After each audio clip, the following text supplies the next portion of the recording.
உங்கள் தங்க நகையை அதிக விலைக்கு விற்கவும் மற்றும் அடகில் இருக்கும் தங்க நகையை மீட்டெடுத்து அதிக விலைக்கு விற்கவும் உடனே அணுகவும். Prime gold hub 9840551787.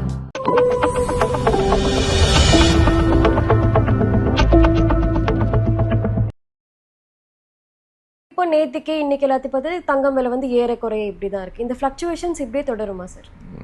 முதல்ல எதனால ஏறிடுச்சுன்னு பார்ப்போம். உக்ரைன் ரஷ்யா வார் இருக்கு.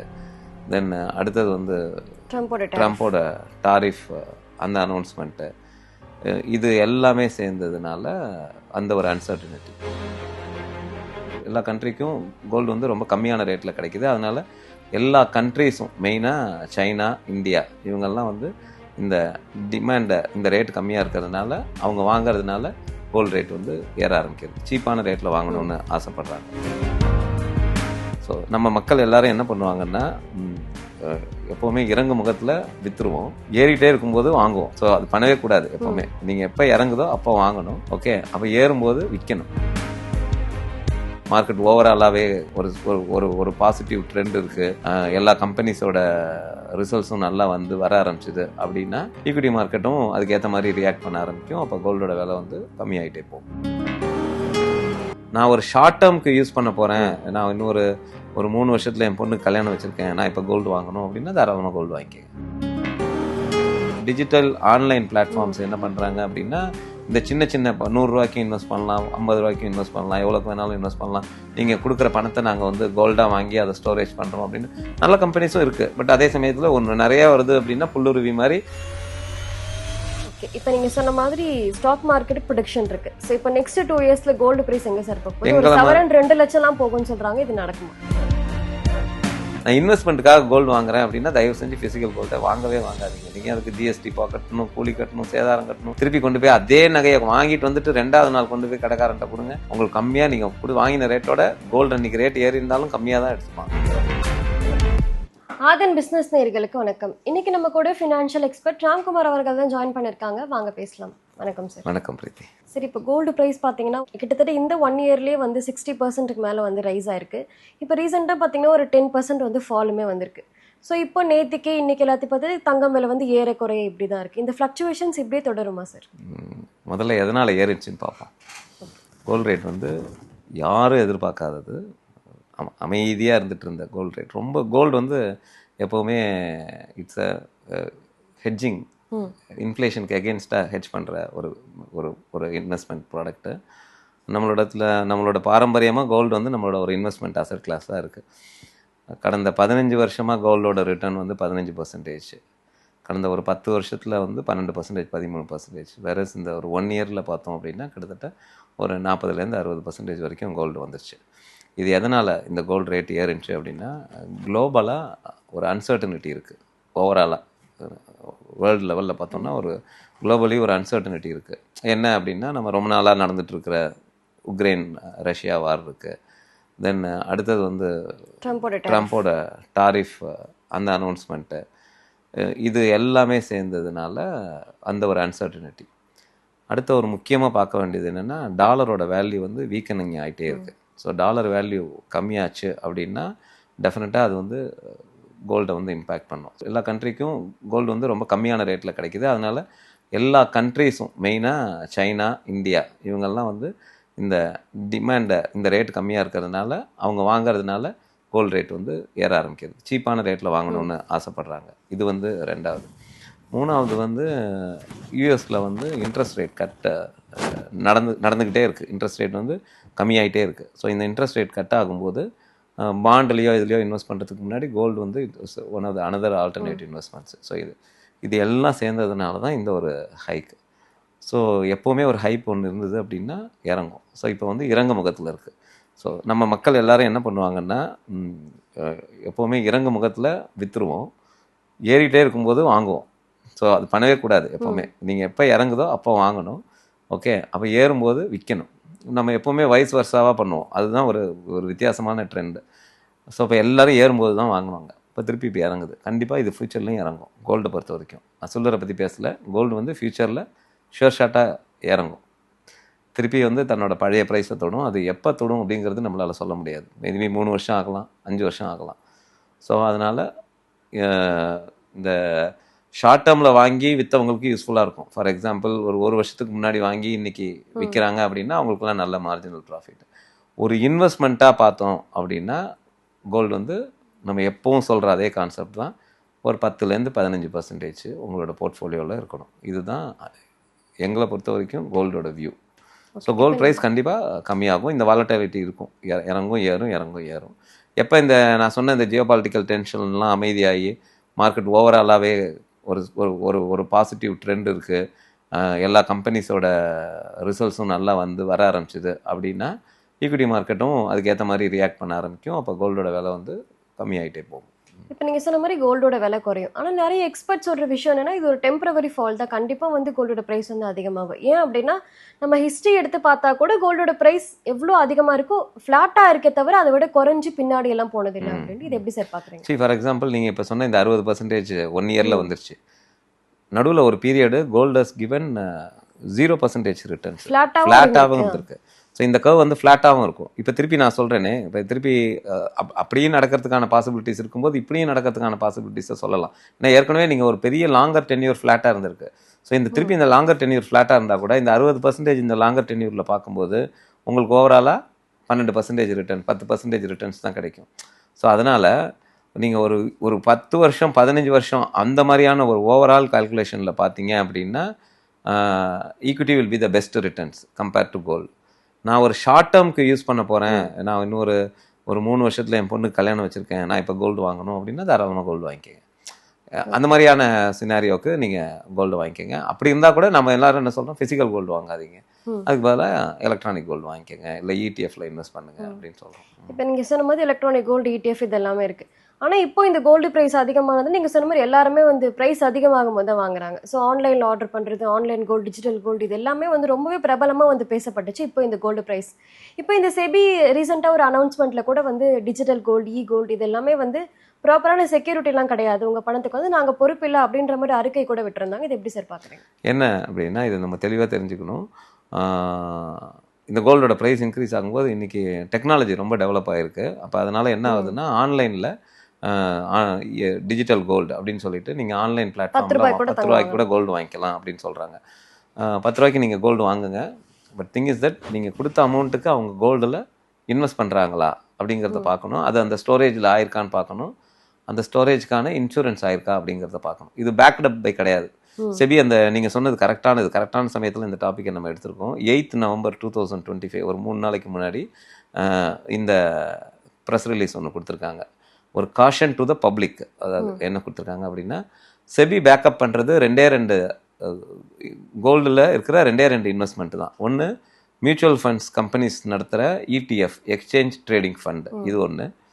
அடுத்தது எக்ஸ்சேஞ்சில் ட்ரேட் ஆகிட்டு இருக்கிற, டிமேட் மூலமாக எக்ஸ்சேஞ்சில் ட்ரேட் ஆகிட்டு இருக்கிற எலக்ட்ரானிக் கோல்டு ரெசிப்ட், இஜிஆர் அப்படின்னு சொல்லப்படுற இந்த 2 மட்டும்தான் செபி வந்து பேக்கப் பண்ணுது. இது 2 செபியோட கண்ட்ரோல் கீழே வருது. இது மூலமாக நீங்கள் இன்வெஸ்ட் பண்ணீங்க அப்படின்னா இதுலேருந்து வர்ற ஆப்ரேஷனல் ரிஸ்க்குக்கு இல்லை அதுக்கான இன்வெஸ்ட்மெண்ட் ரிஸ்க்குக்கு செபி பொறுப்பாகுது.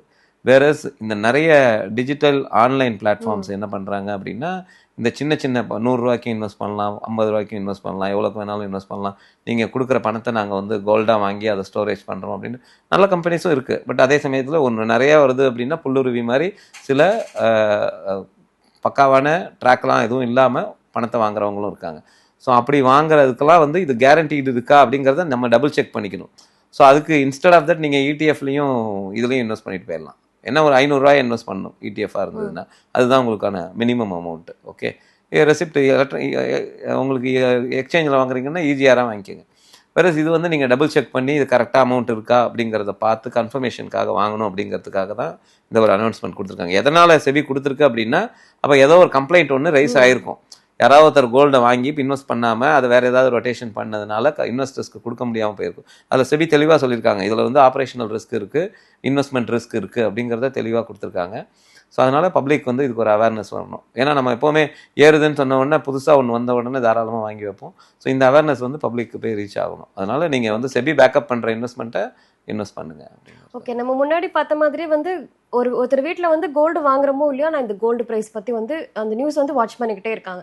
இப்போ வந்து கோல்டு ப்ரைஸ் ஒரே நாளில் கூட 2 தடவை கூட வந்து கோல்டு ப்ரைஸ் இருக்குது, 2 தடவை வந்து இறங்குறதையுமே நம்ம வந்து பார்த்துக்கிட்டு இருக்கோம். ஸோ இதனால வந்து நிறைய பேருக்கு வந்து ஃபிசிக்கல் மேலே இருக்கிற இன்ட்ரெஸ்ட்டும் அது கொஞ்சம் குறைய ஆரம்பிச்சிருக்கும்னு சொல்லி, எல்லாமே டிஜிட்டலுக்கான அவேர்னஸ் வந்ததுலேருந்து ஃபிசிக்கலுக்கான ஆர்வம் கூட கொஞ்சம் குறைஞ்சிருக்கு. எப்படி சார் பார்க்குறீங்க? கோல்டு ப்ரைஸ் ஏறினா இறங்கினா மட்டும்தான் நமக்கு நியூஸாக இருக்குது. ஓகே, இதை பார்க்குறோம். இப்போ நிஃப்டி வந்து ஏறினதை பற்றி யாரும் பார்க்க மாட்டாங்க.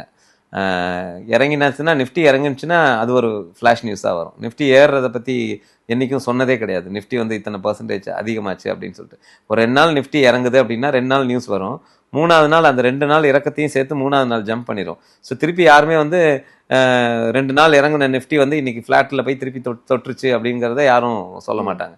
வேற கோல்டோட ப்ரைஸ் வந்து மார்னிங்க்கும் ஈவினிங்க்கும் இருக்கிற இந்த ரிஃப்ளெக்டை பற்றி சொல்லுவாங்க. நமக்கு எப்போவுமே வந்து ஸ்டாக் மார்க்கெட் மேலே எப்போவுமே அது தனியாக ஒரு அவர்ஷன், ரிஸ்க் அதிகம் அப்படின்னு சொல்லிட்டு ஒன்று இருக்குது.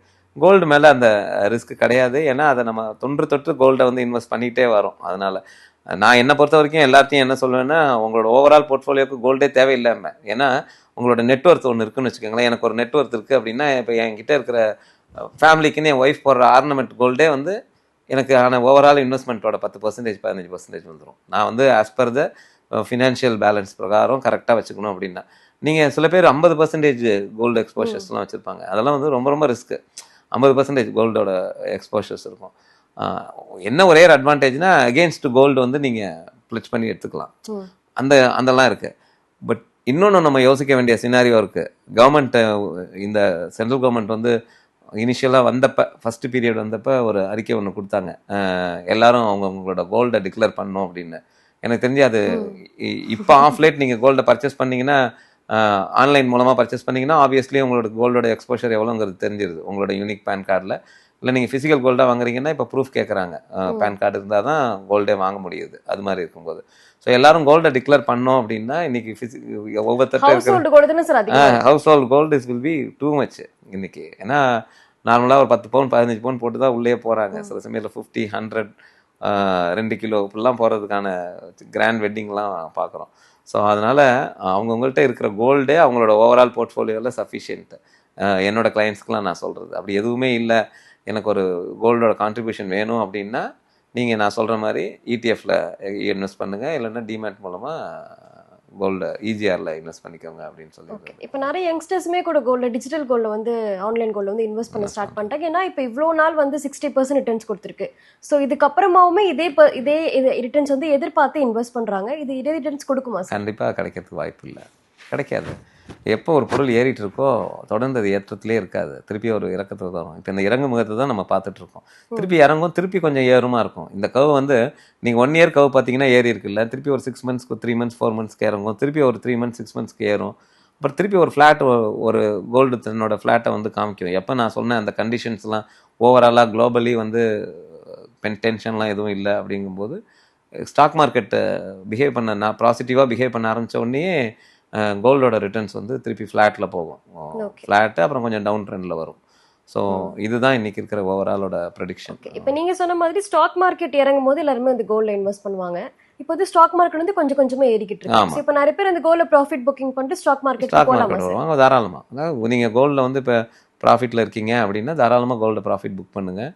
ஸ்டாக் மார்க்கெட் லெவல் வந்து உங்களுக்கு மியூச்சுவல் ஃபண்ட்ஸ்லேயோ ஸ்டாக்ஸ்லேயோ என்ட்ரி லெவல் உங்களுக்கு அனலைஸ் பண்ணிவிட்டு ஒரு ரெக்கமெண்டேஷன்ஸ் உங்கள் ஃபண்ட் அட்வைசர்கிட்ட உட்காந்து பேசிவிட்டு, அடுத்த ஹரிசான் நான் ஒரு 3 இயர்ஸ்க்கு எனக்கு வேணும் அப்படின்னா தாராளமாக நீங்கள் இந்த சமயத்தில் ப்ராஃபிட்டை புக் பண்ணுங்கள். ஏன்னா நீங்கள் எவ்வளோ நாளைக்கு தான் கண்ணு முன்னாடி பார்த்துட்டே இருப்பீங்க. 1 இயர் 1.5 இயர்ஸ்க்கு முன்னாடி இருந்தவங்கலாம் இன்றைக்கி தாராளமாக கோல்டில் ப்ராஃபிட்டை புக் பண்ணலாம். புக் பண்ணிவிட்டு பட் கேபிட்டல் கெயின் டேக்ஸ் வரும், அதை பண்ணிவிட்டு தாராளமாக நீங்கள் மார்க்கெட்டுக்குள்ளே ஸ்டாக் மார்க்கெட்டுக்குள்ளே வரலாம். ஸ்டாக் மார்க்கெட் வில் பி டெஃபினட்டாக எல்லாரும் சொல்கிறேன், அந்த 1 lakh சென்செக்ஸ் வந்து நம்ம கண்ணு முன்னாடி பார்க்க தான் போகிறோம். அனதர் ஒரு 3 years 5 இயர்ஸ்க்குள்ளே 2030 people are predicting Sensex will touch 1 lakh அப்படிங்கிறத. ஸோ அதுக்கு அப்படி டச் ஆகுது அப்படின்னா என்ன அர்த்தம்? எல்லா கம்பெனிஸோட ப்ராஃபிட்ஸ் வந்து இன்க்ரீஸ் ஆக போகுது. ரிசல்ட்ஸ் நல்லா இருந்தது அப்படின்னா அவங்க ஆப்வியஸ்லி அந்த ப்ராஃபிட்டை ஷேர் பண்ண போகிறாங்க. ஸோ அது மூலமாக அவங்களோட பங்குச்சந்தையில் அவங்களோட குறியீடு அதிகமாக போகுது. So we will touch that 1 lakh. Okay, இப்போ நீங்கள் சொன்ன மாதிரி ஸ்டாக் மார்க்கெட்டுக்கு ப்ரெடிக்ஷன் இருக்கு. ஸோ இப்போ நெக்ஸ்ட் 2 இயர்ஸில் கோல்டு ப்ரைஸ் எங்கே சார் போகும்? ஒரு சவரன் 2 லட்சம்லாம் போகும்னு சொல்கிறாங்க, இது நடக்குமா? ஒரு இன்னொன்று ஒரு சவரன் 2 லட்சம் போய் அடுத்த ஜென்ரேஷன் போனாலும் போகலாம். நம்மளால் எதையுமே ப்ரெடிக்ட் பண்ண முடியாது. நான் எப்படி ஸ்டாக் மார்க்கெட் 1 லேக் டச் ஆகும் அப்படின்னு நான் சொல்கிறேனோ, அதே மாதிரி ஒரு கோல்டு அனலைஸ் பண்ணி கோல்டை கோராக இன்வெஸ்ட் பண்ற ஒரு கோல்டு கம்பெனிக்காரர் ஒரு இப்ப கோல்ட்மேன் சாட்ச் இப்ப நிறைய இன்வெஸ்டர்ஸ் கூடவே வந்து சொல்றாங்க இல்ல ஒரு இந்த இயர்க்குள்ளவே வந்து டாலர் ஒரு பெர் அவுன்ஸ் வந்து $4,700 வரைக்கும் ரீச் பண்றதுக்கு சான்சஸ் இருக்குங்கிறது சொல்றாங்க. நம்மளால ப்ரெடிக்டே பண்ண முடியாது. அதனால உங்களோட இன்வெஸ்ட்மெண்ட் போர்ட்ஃபோலியோல கொஞ்சம் வச்சுக்கோங்க. கோரா வச்சுக்காதீங்கன்னு சொல்றோம். ஒரு 15% வச்சுக்கோங்க ஓவரால் போர்ட்ஃபோலியோவில். அவ்வளோதான். அது மூலமாக பார்க்கல. காமன் மேனுக்கு இதெல்லாம் தெரிய போகிறது இல்லை பிரீத்தி. ஒரு காமன் மேனாக இருக்கான்னு வச்சுக்கோங்களேன். அவனை பொறுத்த வரைக்கும் இதெல்லாம் வந்து ஒரு பெரிய ஹெச்என்ஐஸாக இருக்கிறவங்க, அவங்கள்ட்ட லட்சக்கணக்கில் சர்ப்ளஸ் இன்கம் இருந்து டிஸ்கிரிஷனரி எக்ஸ்பென்சஸ்லாம் போக என் கையில் ஒரு பெரிய அசட் இருக்குன்னா அவங்க இதெல்லாம் பார்த்து இன்வெஸ்ட் பண்ணுவாங்க. நம்ம சேனலில் பார்த்துட்டு இருக்கிறவங்கெல்லாம் வந்து காமன் மேன், பப்ளிக். இவங்கெல்லாம் போய் நான் இன்னைக்கு நீங்கள் ஒரு சவரனே கிட்டத்தட்ட எவ்வளோ வருது, கிட்டத்தட்ட 1 லேக் ருபீஸ் வந்துடுதா. ஒரு பவுன் வந்து கிட்டத்தட்ட 1 லட்சத்துக்கு மேலே போகுது இன்னைக்கு, கூலி சேதாரம்னு. ஃபிசிக்கல் கோல்டாக வாங்குறது என்னை பொறுத்த வரைக்கும் வேஸ்ட்டு. உங்களுக்கு நீடு இருந்து நீங்கள் போட்டுக்க போகிறீங்க, எனக்கு நீடு என்கிட்ட இல்லவே இல்லை, நான் போட்டுக்கணும் அப்படின்னா நீங்கள் ஃபிசிக்கல் கோல்டு வாங்க. நான் இன்வெஸ்ட்மெண்ட்டுக்காக கோல்டு வாங்குறேன் அப்படின்னா தயவு செஞ்சு ஃபிசிக்கல் கோல்டை வாங்காதீங்க. நீங்கள் அதுக்கு ஜிஎஸ்டி கட்டணும், கூலி கட்டணும், சேதாரம் கட்டணும். திருப்பி கொண்டு போய் அதே நகையை வாங்கிட்டு வந்துட்டு 2வது நாள் கொண்டு போய் கடைக்காரன்ட்ட கொடுங்க. உங்களுக்கு கம்மியாக நீங்கள் வாங்கின ரேட்டோட கோல்டு அன்றைக்கி ரேட் ஏறி இருந்தாலும் கம்மியாக தான் எடுத்துப்பான். அதாவது வாங்கின அந்த ரேட்டுக்கு எடுத்துக்க மாட்டான். பழைய நகையை கொண்டு போய் நீங்கள் கொடுத்தீங்க அப்படின்னா அவன் அதுக்கு வேஸ்டேஜஸ்னு ஒன்று போடுவான். ஸோ அது நடக்கும். அதனால் ஃபிசிக்கல் கோல்டு எனக்கு இல்லை, நான் போட்டுக்கணும் அப்படின்னா வாங்குங்க. இல்லை அப்படின்னா ETF இன்வெஸ்ட் பண்ணுங்கள் கோல்டில் வேணும் அப்படின்னா. அதுவும் ஓவராலாக 15% இருக்கணும் உங்களோட போர்ட்ஃபோலியோவில். ஓகே சார், கோல்டை பற்றி நிறைய விஷயங்களை சொன்னீங்க. ரொம்ப தேங்க்யூ பிரீத்தி.